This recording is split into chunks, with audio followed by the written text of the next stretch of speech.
Very good morning, students. How are you? I hope all of you will be fine. I am your science teacher, and today I am going to teach you science of class 8th. And today we start new chapter number 9, force and friction. And today we discuss part 1 of this chapter. So let's see in the book. This is your science book, science of class 8th. Now open chapter number 9. See, this is the chapter number 9, force and friction, जिसे हम हिंदी में बल और घर्षण कहते हैं। हम इस चैप्टर में फोर्स और फ्रिक्शन के बारे में हम स्टडी करेंगे। So now let's start.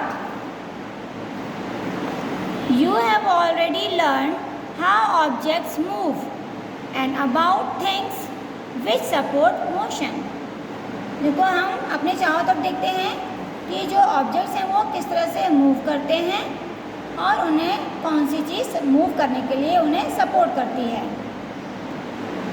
You also see that when you are going on the bicycles and if you stop pedaling bicycle, then bicycle will stop after covering some distance. बच्चों, आपने देखा होगा कि जब आप साइकिल चलाते हो, जब आप पैडल मारना बंद कर देते हो तो कुछ टाइम के बाद, यानी कि थोड़ी दूर जाने के बाद आपकी साइकिल रुक जाती है। And suddenly when you want to stop, और अगर आप अचानक से रुकना चाहते हो, यानी कि अपनी साइकिल को रोकना चाहते हो, तो you need to apply brake. तो आपको साइकिल रोकने के लिए ब्रेक लगाने पड़ते हैं। इसी तरह से when a goalkeeper wants to stop ball, जब गोलकीपर बॉल को रोकना चाहता है, he will push the ball forward, तो वो बॉल को आगे की तरफ धकेलता है। Actually all these can be done by force. तो बच्चों, ये सभी काम कैसे होते हैं? फोर्स के कारण। ये सभी काम जो हो रहे हैं ये हैं फोर्स के कारण। तो फोर्स की क्या डेफिनेशन होगी? So definition of force is a force is a push और अ पुल एक्टिंग ऑन एन ऑब्जेक्ट। किसी भी ऑब्जेक्ट पर फोर्स पुल करना या पुश करना, यानी कि उसके ऊपर आगे की तरफ धकेलना या अपनी तरफ खींचना, जोर लगाना, उसे कहा जाता है फोर्स। अब जैसे हम अपना रूम का आप दरवाज़ा खोलते हो बच्चों, तो दरवाज़ा खोलने के लिए आप दरवाजे को क्या करते हो? या तो अपनी तरफ पुल करते हो, यानी अपनी तरफ खींचते हो। तो खींचने के लिए आप क्या करते हो? अपने हाथों से उस डोर पर प्रेशर डालते हो, यानी कि जोर लगाते हो, तब आप उसको अपनी तरफ पुल करते हो। तो ये हमने क्या किया? फोर्स अप्लाई किया, जिसकी वजह से डोर खुल गया। और आप जो डोर बंद करते हो तो आप आगे की तरफ डोर को पुश करते हो, यानी कि हमने उस पर फोर्स अप्लाई किया, जिसकी वजह से वो डोर उसमें बंद हो गया। तो किसी भी ऑब्जेक्ट पर जब हम उसको अपनी तरफ खींचते हैं या आगे की तरफ धकेलते हैं तो इसे कहते हैं फोर्स। अब जैसे मान लीजिए ये पेंसिल है, इस पेंसिल को मैंने, देखिए ये है, अब मैं इसको आगे की तरफ, मैंने इसको आगे की तरफ कर दिया, यानी कि पुश कर दिया। तो ये यहाँ से यहाँ तक इसका क्या हो गया? मूवमेंट, यानी ये मूव हो गई। मूव कैसे हुई? क्योंकि मैंने इसको आगे की तरफ पुश किया। तो ये है फोर्स। इसी तरह अगर मैं इस पेंसिल को पकड़कर अपनी तरफ ये मैं पुल कर रही हूँ, यानी कि अपनी तरफ खींच रही हूँ, तो ये मैंने इसको पुल किया। तो पुल करने के लिए मुझे थोड़ा सा क्या किया? इसके ऊपर फोर्स लगाना पड़ा। तो फोर्स लगाने से ही ये यहाँ से यहाँ आ गई। तो ये है फोर्स। ओके, इस तरह से। और बच्चों, हमें किसी चीज़ को उठाने के लिए भी फोर्स लगाना होता है। जैसे मान लीजिए ये पेंसिल है, इसे मैंने नीचे से मुझे उठाना है। अब मैंने इसको लिफ्ट किया, तो लिफ्ट करने के लिए मुझे अपनी फिंगर्स पर फोर्स डालना है। फोर्स डाल रही हूँ तभी मैंने इसको ऊपर लिफ्ट किया है, तो ये भी एक फोर्स है। So come back to the point, the SI unit of force is newton. बच्चों, हर चीज़ की यूनिट होती है, यानी कि हर चीज़ को हम मेज़र करते हैं। जैसे हम लेंथ को मेज़र करते हैं मीटर में, किलोमीटर, सेंटीमीटर, ये सब उनकी यूनिट होती हैं। तो इसी तरह जो फोर्स है, फोर्स की भी यूनिट होती है। तो फोर्स की यूनिट है बच्चों न्यूटन, ये यूनिट का नाम है। जैसे टाइम, आप टाइम किस में मेज़र करते हो? जब आप टाइम देखते हो तो टाइम नंबर के साथ आप क्या लगाते हैं?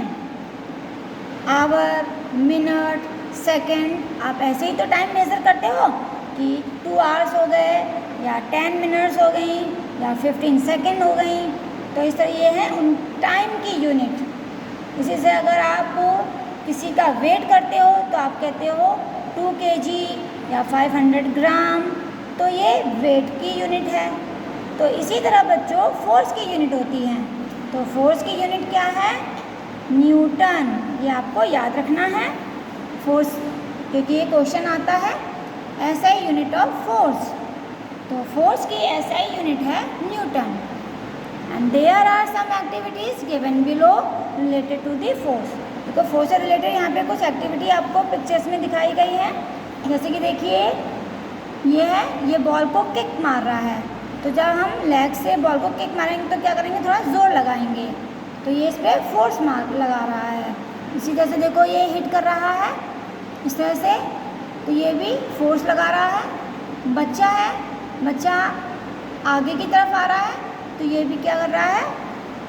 आगे बढ़ने के लिए अपने हाथों का फोर्स लगा रहा है फर्श पर। देखो ये लिख रही है बच्ची, पेंसिल को जैसे मैंने ये होल्ड किया हुआ है, तो मैंने पेंसिल को होल्ड करने के लिए इस पर फोर्स लगाया हुआ है, तभी मैंने ये होल्ड कर रखा है।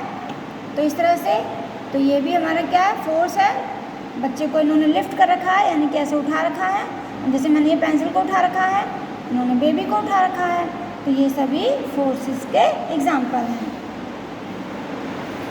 Now next we discuss about the effect of forces. यानी जो फोर्स हम किसी भी ऑब्जेक्ट्स पर अप्लाई करते हैं तो बच्चों उसका असर क्या होता है। सो इफेक्ट्स ऑफ फोर्सेस।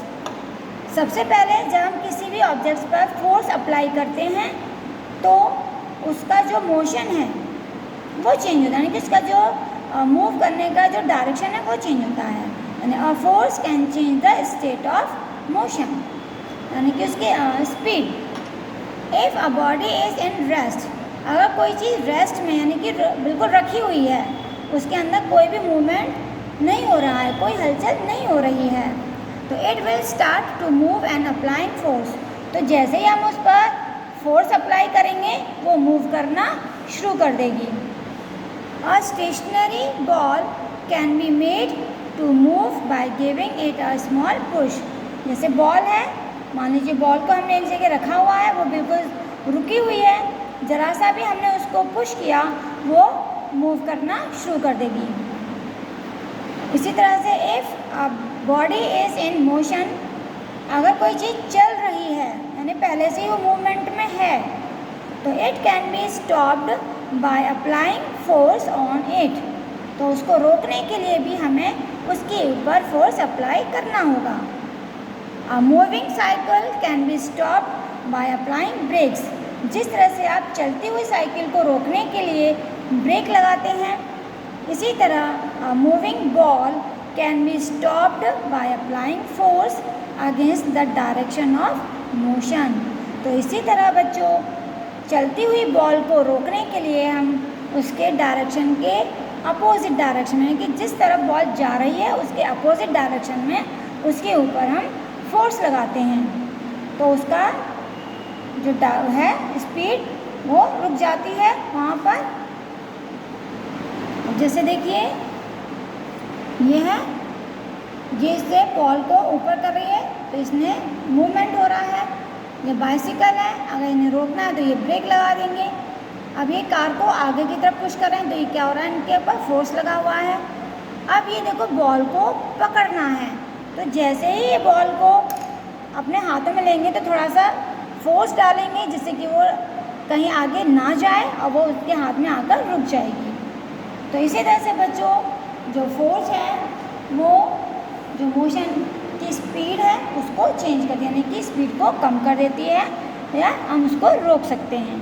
अब जैसे देखिए एग्जांपल में मान लीजिए ये पेंसिल है, ओके, अब ये इस समय रेस्ट पोजीशन में है। किस पोजीशन में है बच्चों? ये रेस्ट पोजीशन, यानी कि बिल्कुल रेस्ट में है, इसमें कोई मूवमेंट नहीं हो रहा है। अब मैंने इसको थोड़ा सा देखो मैंने बस फोर्स किया, ये यहाँ से यहाँ अपने आप आ गई और ये यहाँ का रुक गई। तो ये क्या हुआ? इसके स्टेट ऑफ मोशन में चेंज हुआ, यानी कि इसकी स्पीड पहले तेज़ हुई और फिर ये रुक गई। तो ये था हमारा a force can change the state of motion. इसी तरह से बच्चों मान लो अगर ये पेंसिल यहाँ से देखो आ रही है और मैंने इसको इस तरह से किया, देखिए फिर से ये यहाँ से घूमती हुई आ रही है और मैंने इसको ऐसे किया, यहीं पे रुक गई। तो मैंने इसके ऊपर अभी इस समय क्या लगाया है? फोर्स, जिससे ये रुक गई। अगर मैं इसको फोर्स नहीं लगाऊंगी तो ये और आगे की तरफ आ जाएगी, ठीक है। तो इस तरह से आप समझ गए आप कि a force can change the state of motion.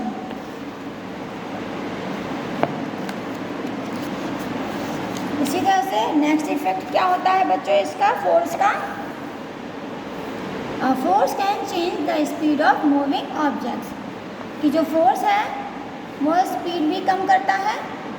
जैसे अभी मैंने बताया कि उसकी स्पीड भी चेंज होती है और हम उसका डायरेक्शन भी चेंज कर देते हैं।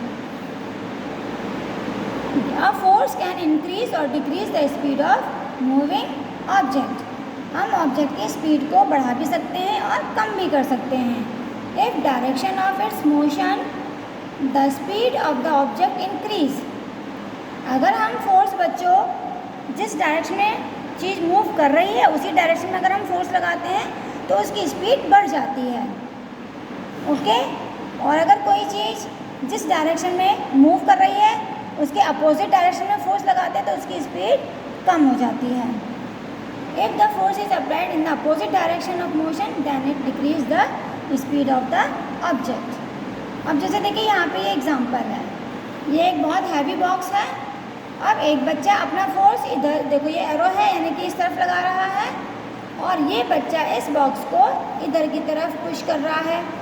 तो दोनों तरफ ये इधर की तरफ इसको मतलब इसकी स्पीड बना रहा है और ये इधर दूसरे डायरेक्शन में, तो ये क्या है? अपोजिट डायरेक्शन में हो रहा है। तो जिसका फोर्स ज़्यादा होगा, अगर इसका फोर्स ज़्यादा है तो ये बॉक्स इधर की तरफ मूव करेगा, इसका फोर्स अगर ज़्यादा है तो ये बॉक्स इधर की तरफ मूव करेगा। इस बॉक्स की स्पीड क्या हो रही है? कम हो रही है। इसी तरह से देखिए नेक्स्ट एग्जांपल, ये बाइसिकल है। ये बच्चा अपनी बाइसिकल को देखो ये एरो यानी कि इधर की तरफ जा रहा है और ये बच्चा इसकी साइकिल को रोक रहा है। तो ये रोकने की कोशिश कर रहा है यानी कि ये इधर की तरफ इसको फोर्स लगा रहा है और ये आगे की तरफ बढ़ाने की कोशिश कर रहा है, तो इसका फोर्स आगे लग रहा है। तो दोनों का ही क्या है? Opposite direction. तो साइकिल की स्पीड क्या हो जाएगी बच्चों? कम हो जाएगी।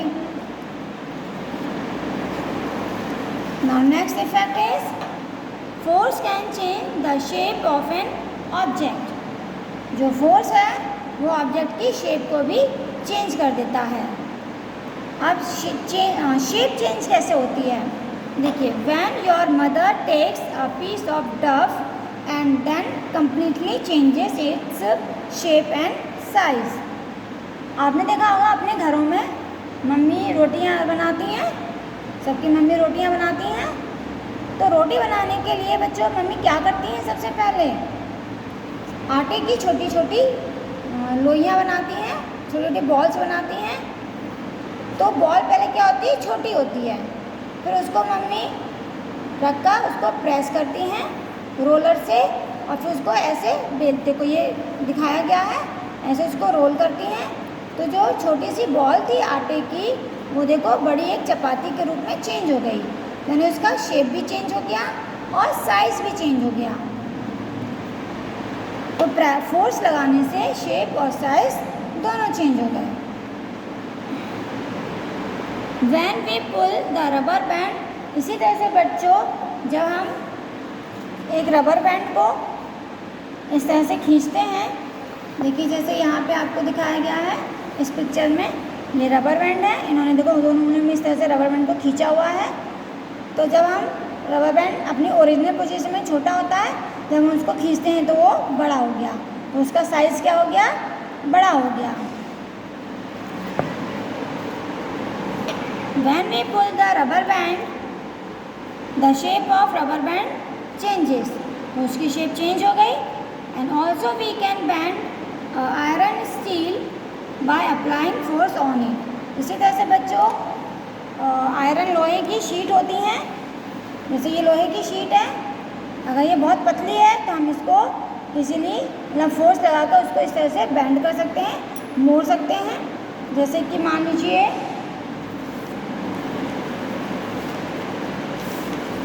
ये लोहे की शीट है, बहुत पतली है, अगर हम इसको चाहें तो ऐसे प्रेस लगा के इसको इस तरह से बैंड कर सकते हैं, जिससे कि ये इस तरह से ऐसे बैंड हो जाती है। ठीक है, तो यानी कि जो हम फोर्स अप्लाई करते हैं जब किसी ऑब्जेक्ट्स पर, तो वो उसकी शेप को चेंज कर देता है। So now there are two types of forces, contact force and non-contact force. So today we stop up to here. So thank you. Have a nice day.